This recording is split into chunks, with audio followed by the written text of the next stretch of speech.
Welcome to the 6th edition of the Blitz. I'm John Benson. And I'm Pat Moroney. We're about halfway through the season now, and there's been a number of big games so far. But the game we start with tonight might be the biggest showdown yet. Out at Martin Stadium for Lowndes and Colquitt County, Rush Probst leading the Colquitt County Packers out on the field, and there's the Lowndes Vikings. Huge game in 6A Region 1. Daniel Mobley hits Todd Boyd for a long reception here in the first quarter, tries to take it to the house, but pulled down by a Lowndes defender. Then Mobley rolls and finds Dante Barfield for a 28-yard touchdown. The PAT was good. That made it 7-0 Colquitt County. The fans, they were pleased. And then 7-0, Mobley takes the ball, finds plenty of room to run for a 31-yard TD, outrunning those linebackers and those safeties, and the Packer fans, they're feeling the love. 14-0. But Lowndes offense tries to get something going. No room to run. Ahmad Brown with the loss. And then the Packers, they would add 2 field goals. They have a good kicker, I must say, and the cheerleaders, they were pretty excited there. And then Lowndes trying to answer, moving the ball. Austin Dixon hits Brandon Roberts with a deep pass to get the Vikings into Packer territory, and then Dixon dropping back, finds Roberts again with a 7-yard touchdown pass. That makes it 20-7.5, but that would be all they would get. Colquitt County dominates Lowndes. Big win, 37-7. Now to Hugh Mills. Westover trying to knock off Cairo, who hasn't lost a region game since 2009. If you can believe that. Patriots up 7-0. Here's a handoff to Jalon Benjamin for a big first down. They were able to get the ground game going. And then to Kevian Harris, last play of the half here, trying to make something happen. Rolls, gets a big gain, but eventually has to go out of bounds. The Westover band out on the field at halftime. Second half now, Westover with the ball. Direct snap to Shannon Saunders, who powers his way to a first down. The drive stalls, though, when Harris is sacked by Cairo DN Takale Anderson. This was a defensive matchup in this game. Cairo QB Stacy Maston trying to make something happen out of shotgun. Bad pass. Picked off by JAYCEE Richardson. But Westover can't do anything on offense. Octavia Jones calls a fake punt. Nothing happened. Cairo driving on 4th down. Maston is wrestled down by Westover's Jalon Benjamin. And big win. Westover beats Cairo 14-9. And tonight, the Worth County Rams on the road, and this time to face off Americus Sumter and the Panthers. Both programs sitting at a 2-2 record, trying to get win number 3. Big region game for both schools as the Rams head over to the Panthers for tonight's matchup.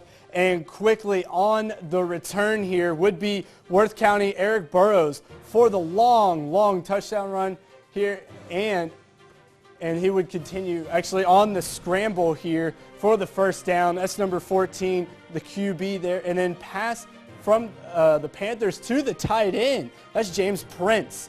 And then finally here for the option pass, or the option play there on the outside, trying to make something happen for the first down, and nothing there. And then quickly a pass here going first down and more as he finds the end zone. The Panthers would quickly put up 6 there. Not a problem for him. And then the Panthers on the screen play up the middle of the field, making some quick moves, quick decisions, weaving through that Rams defense before finally brought down inside the 20-yard line. And then for the final nail in that coffin for the Panthers, would actually roll in this one 40-27.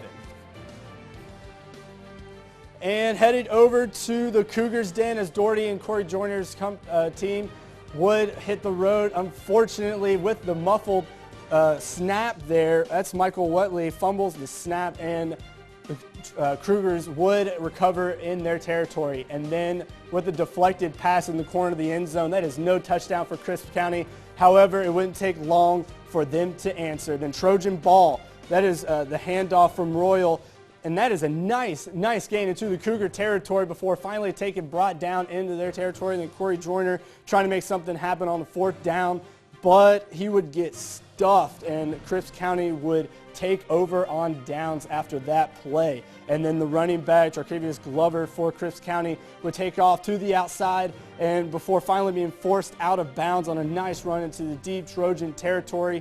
And then your quarterback, Campbell, to pass, and he would hit. That's Eddie Morgan for the short gain on the touchdown there, and that would put Crisp County up 20-0 in this one, and they would have no problem in this game as the Trojans would fall to Chris County.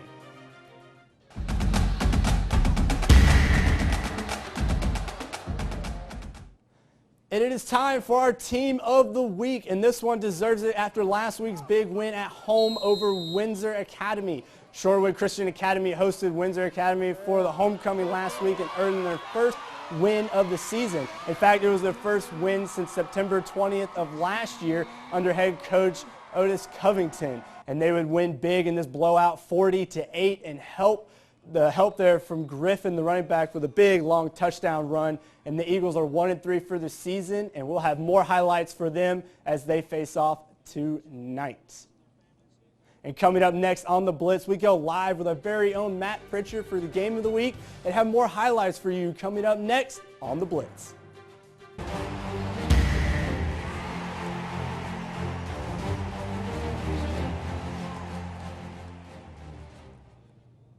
Welcome back to the Blitz. Lee County is 4 games into the season, and behind a ferocious defense and the arm of Stephen Collier, they have been rolling teams. So far, their closest margin of victory was 18 points 2 weeks ago. They tried to keep it going tonight against Dodge County. QB Stephen Collier trying to get something going at the start of the second half.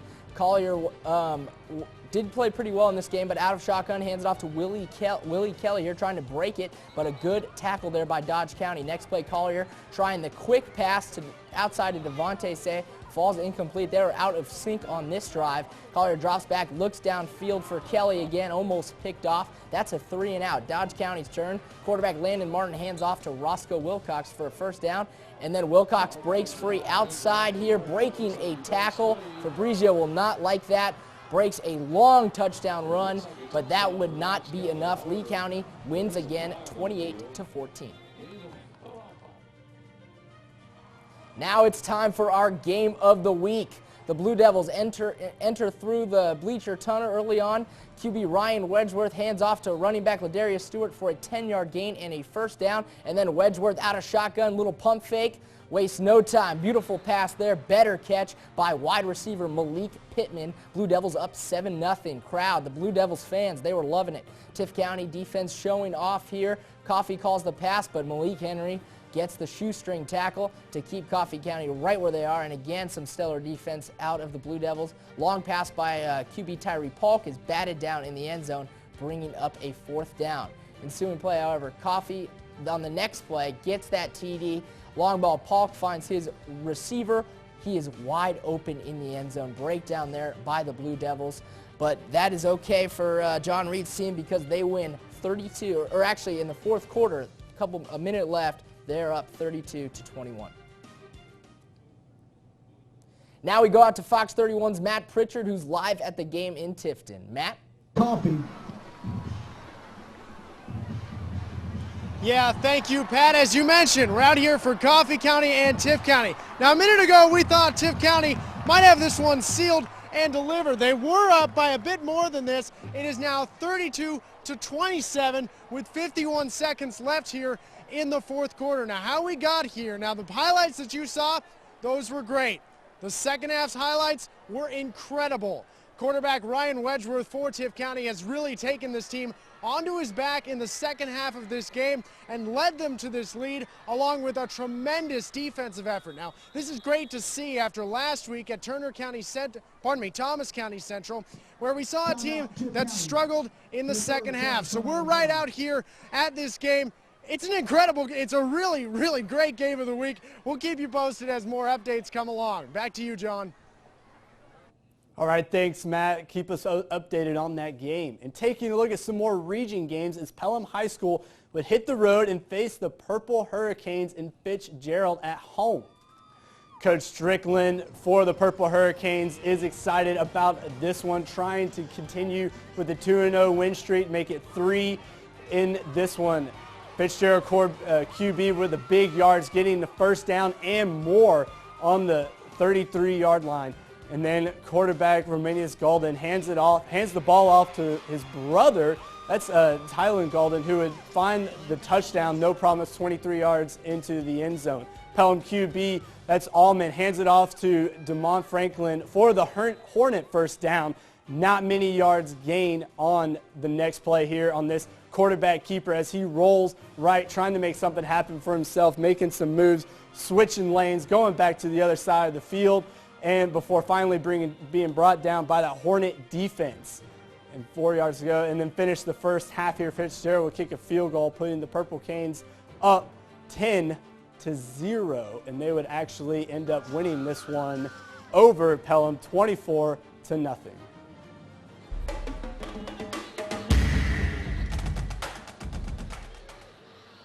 And taking a look at our player of the week from last week's outstanding performance on the field, Adam Choice from Thomas County Central had a field day against Tift County and the Blue Devils. This Clemson-bound player plays both sides of the ball at QB and defensive back. And for a quarterback, he racked up 249 yards with 28 carries and a touchdown. He went 6 for 8 in the air and 98 yards and a TD. And as for DB, he had an interception midway through the game. And all those impressive numbers, Choice helped his TCC team go to a victory of 28-21 over Tift County. So congratulations to Adam Choice for being our player of the week. And when we return, we'll take a look into the new football program in town and show you tonight's play of the week along with more highlights. All this next on The Blitz.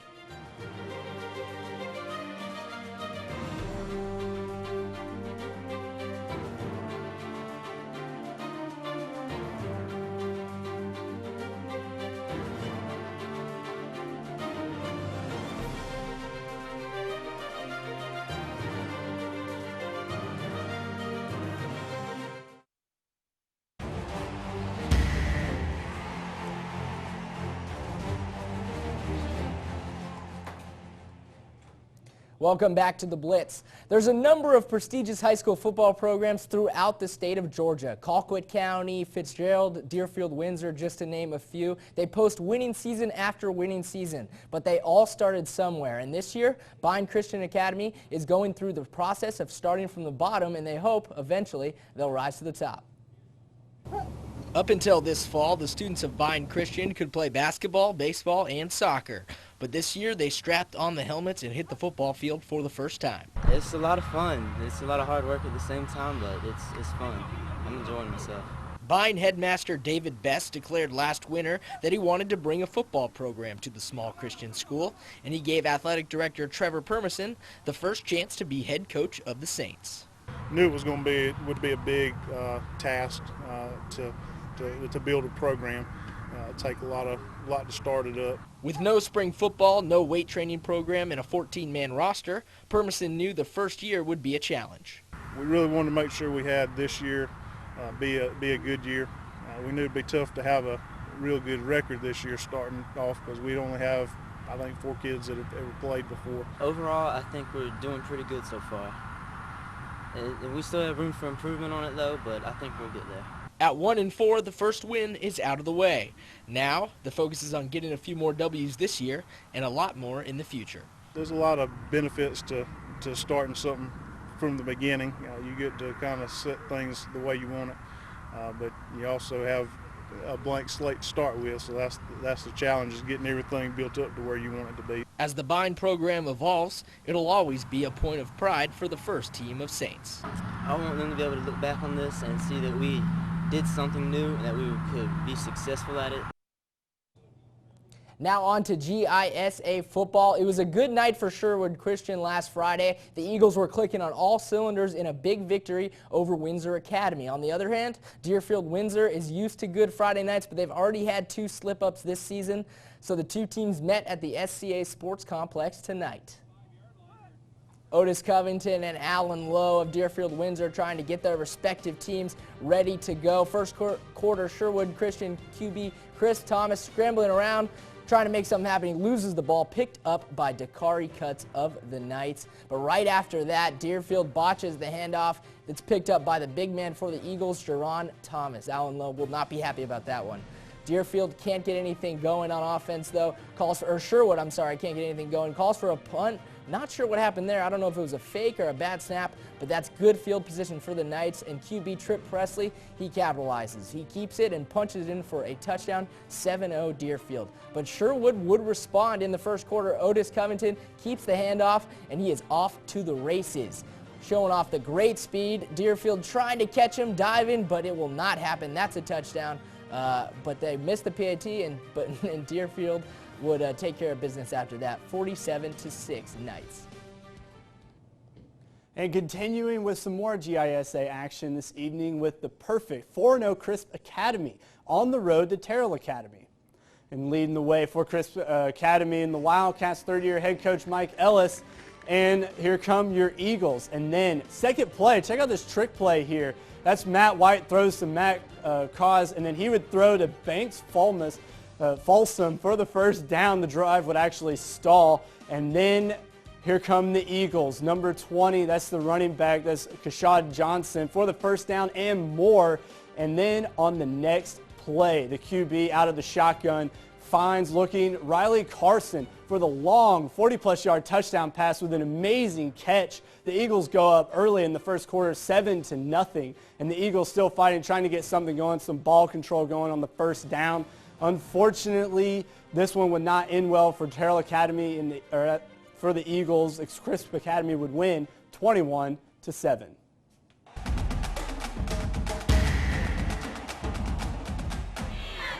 Taking a quick look at our play of the week, we head to Turner County. Quarterback Cedric Leggett fumbles on the snap, but with the quick hands and feet, picks up the ball for the touchdown. And that would be no problem for the Rebels there. Once again, let's take a quick look at it. Scrambling around, no one can take this young man down, and he would find the end zone for 6. So congratulations to the young quarterback Leggett for being our play of the week. And next on the Blitz, Dart State correspondents head over to Sherwood for the sights and sounds of the game, and we take a look at next week's games of the week. So stay with us here on the Blitz.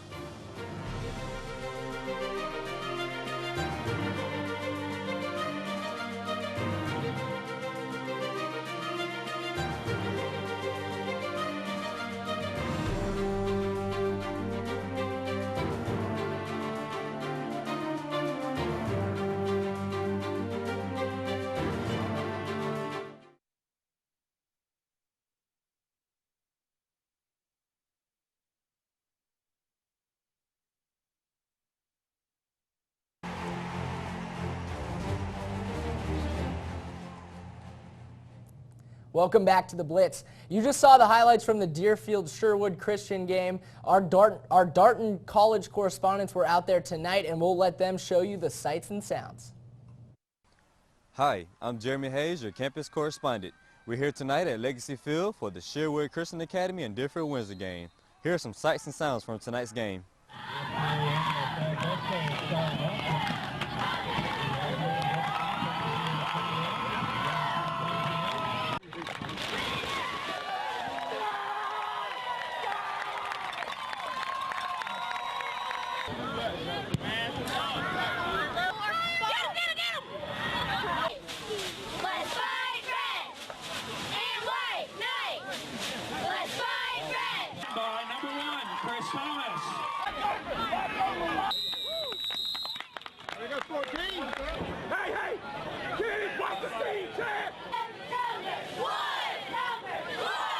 That's it for tonight at Legacy Park. Now back to the studio. Those guys are getting better and better, getting me pumped up for some games. I know, they're doing a good job. Well, finally, we take a look at one more region game tonight as Lanier County visits Turner County and the Rebels. And first region game for both programs this evening over at Hobby Field tonight. The Bulldogs facing off the Rebels. That's quarterback Quan Williams scrambling, looking, and he actually hits Nate Martin there in the deep of the end zone. He would finally get in the touchdown. And of course, Turner coach is not happy about that one. And then we've already seen this play here. Cedric Leggett on the fumble, the snap, would find the end zone for 6 with his quick feet, weaving his way through that defense. Not a problem for him. And then Lanier quarterback, that's James Jarrett, trying to run for the first down, and he would find a lot of Rebel defense there. They would find and swarm him for the huge loss. That would be later forced to a punt. And then the second quarter, Rebels driving, Martin to the pass and hits. That's Lorenzo Balden, in the corner of the end zone for the TD for the quick 6. Extra point is good. Turner County will go up in this one 14-0 over the Bulldogs. And your final for this one, the Rebels 27 over the Bulldogs to 0. This week it was coffee in Tift County. What will it be next week? Of course, I'm talking about the game of the week for Week 7. We have some good ones. Tift County at Colquitt County. That is a tough game for the Blue Devils. Colquitt County looks good. And then we have Camden County at Coffee. Thomasville at Brooks County. Good luck to Thomasville with Malcolm Parrish down there. And Fitzgerald at Cook.